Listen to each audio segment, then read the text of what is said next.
Here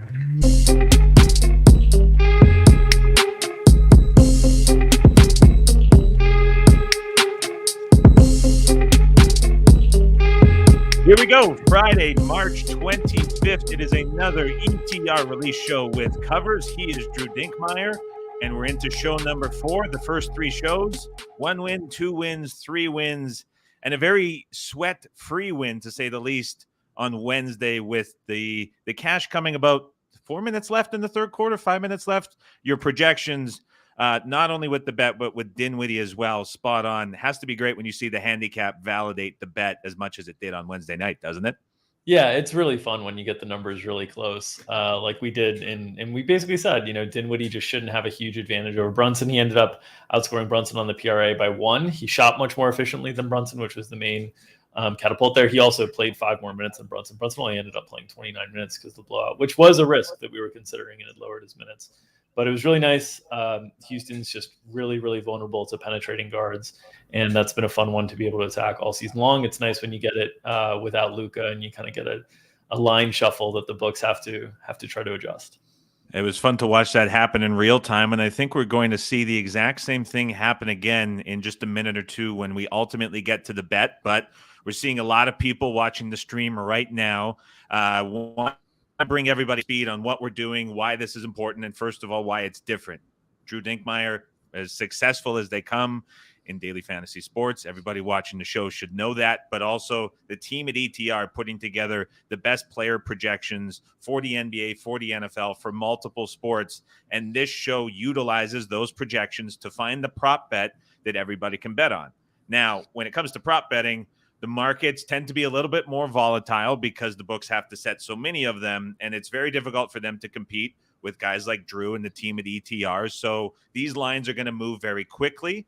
So we have to follow a release procedure to make it fair for everybody to get to the line and bet it at the same time. If we were just to give out the bet, well, then only a couple people are going to be able to get it, and it's going to, as we've seen in every show so far, take off in a hurry. So we follow the release procedure, and here's how it works. There's going to be 5 different steps, and there's going to be about 10 to 15 seconds between each of the steps. So I'll start off by saying what game we are betting, and that's your cue to open your sports book, open your app, find the game, and follow along as we go. So you find the game, you open it. I'll tell you what prop market we are betting. That's your cue to find that market within your sports book and continue on within this process. I'll then tell you what team we are betting. Some sports books lift the players top to bottom. Some list them by team. So this will give you a chance to either find a team or at least narrow down your sort of vision within the list of players you're looking at. I'll then tell you the player we are betting on so you can focus on that player. And then the final step, I'll tell you if it's an over or an under on what Drew is betting. And as soon as I say that, you have to get that bet into your bet slip and bet it as fast as possible because, like we're saying, these lines are going to move in a hurry. So about 10 seconds between each step. We'll get everybody to the bet slip at the same time, allow you to bet it at the same time, and we'll watch these odds move in real time as we get Drew's reaction. You all set for another release? Let's do it. All righty. So everybody, get the sports books ready. Here we go with the release for today. You can follow along on screen if you wish. The game that we're betting on tonight is Houston at Portland. Late start, Houston at Portland. So you can go through your sports book, find Houston at Portland, open the game up. Rockets at the Blazers, the late start. We'll give everybody another couple seconds to find this game and open it up. The market that we are betting on, the prop market that the bet will be in, is player total points. Player points. So the prop market is player points. You can take a couple seconds, find that at your sportsbook. Player points get into that market. We'll carry on in just a couple of seconds. The team for which the player we are betting on plays for is the Portland Trailblazers. So we're betting on a Portland Trailblazer player total points. So if you have it by team, focus on Portland. If you've got it in a big list, keep your eye out for a Portland player. A couple more seconds for everybody to get ready. The player which we are betting on tonight is Brandon Williams.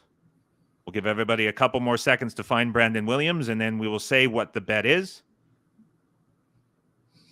And finally, the bet is Brandon Williams over 17.5 points. So we're betting Brandon Williams over 17.5 points.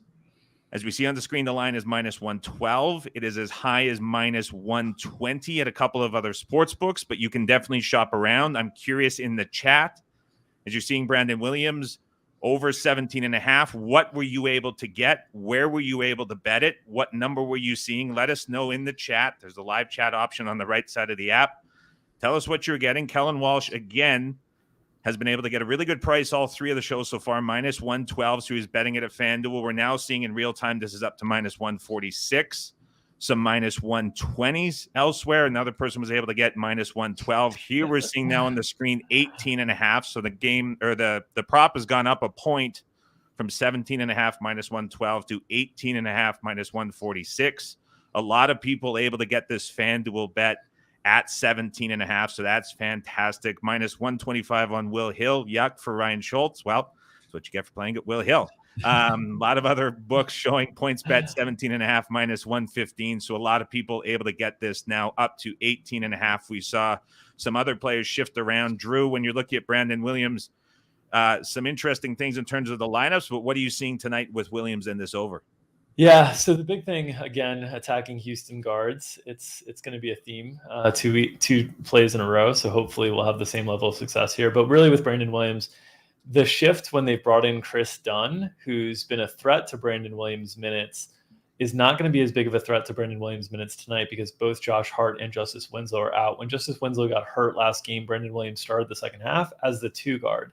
And the two guard is actually a spot we like to attack with Houston because it often lines up with Jalen Green, their star rookie player who is a rookie defensively and struggles on the defensive side of things. Portland should have success here. Their minutes variance has been really high because they've played in a lot of blowout games, but this game's only a 4-point spread and they're at home here. So we're expecting Portland to compete, to play well. The rotations are a little bit tighter without Josh Hart, without Justice Winslow. And we've got Brandon Williams for 30.5 minutes, 19.6 points is the projection. So at 17.5, we have a nice little edge there and feel pretty good about it. Feel there's upside on the minutes too. We've seen them play 38, 39 previously before they had Chris Dunn when they were shorthanded. And now that they're without Hart and Winslow, there's still the potential that he could get really up there if he gets going. Couple questions I'm curious about, and I'll just pry for everybody watching that's interested in the explanation. When you're looking at you mentioned 19.6 points versus 17.5. Yep. As you get from like the low point totals, single digits, up into someone like Jokic, we bet last week at this time, which was high 20s. Yeah. Does a smaller gap in projections become more valuable depending where on the scale you are? Absolutely. So, and especially there's other things that you should consider too. Like with some big men, you'll see lines at like the difference between 5.5 points and 6.5 points is really big for a true center that doesn't make threes, because you're really asking for 3 buckets versus 4 buckets unless they get to the line in a really small amount of field goal attempts. And so things like that certainly matter a lot. The smaller the potential gap on a smaller number still could be bettable in terms of the distributions of outcomes. And a lot of this is also kind of knowing where your projections, in our case, where they might be hot, where they might be cold, in terms of where there's more upside or downside when we're setting projections. And with Williams, we've got him at 30.5 minutes. He only played 25 last game, but part of that was, again, coming off the bench. We expect him to start here. And part of that was blowout as well.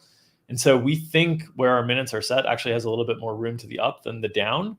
And we've got a projection edge here. So it seems pretty good at 17.5. I know the lines moved to 18.5 now. It's tight at 18.5. It's not as big of a gap as we had with Jalen Brunson on Wednesday.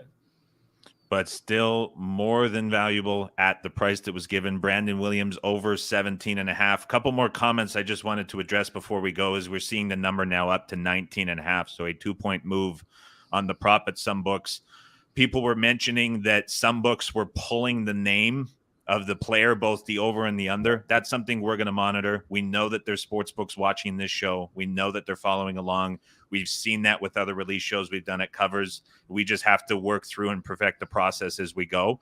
But there's also a perfect example when you're watching this show and the emphasis of why it is important to have multiple sports books, because everyone is going to act differently. And it should be your goal as you're watching this to figure out which sports books move slower than other ones. And that's ultimately where you want to target your play. So if you were at a sports book today that was pulling the name and then both the over and the under at the same time as we said it, again, we can't avoid sports books watching the show, but that's your cue to sort of note that and then potentially look at other books, especially if you're in a regulated state. There's a number of options to take advantage of. So we really highly suggest looking at other books if you're getting caught. And then, Drew, someone had a question. ETR weekly subscription for props. Yeah. That is now a thing, correct? That is a thing. We have weekly subscriptions now for props. So if you're interested in checking us out for the rest of the regular season, we're going to keep running this thing through the playoffs. I do expect our volume to decrease during the playoffs, just for what it's worth. There's fewer games, there's fewer lines to attack. So, we're getting most days between, I'd say, 7 to 12 bets off for subscribers most days right now. In the playoffs, I would expect that to maybe reduce to like 2 to 5, just because there's fewer games, really, more than anything. But yeah, you can sign up with the weekly package. The rest of the season stuff will take us through the rest of the playoffs, not just the regular season as well. Nobody better when it comes to player projections than Drew Dinkmeyer and the team at Established to Run. Highly recommended. Follow the channel below. There's a subscribe button below. We'll be here on the ETR YouTube channel every Friday. And if you want to get ready for the show on Wednesday over on the covers.com YouTube, you can join us there. We alternate every Wednesday on Covers, every Friday here on ETR. More props for you next week, but we appreciate everybody for joining in today. Brandon Williams over 17.5 points. Let's keep the roll going. See you guys Wednesday at 1 p.m. Eastern.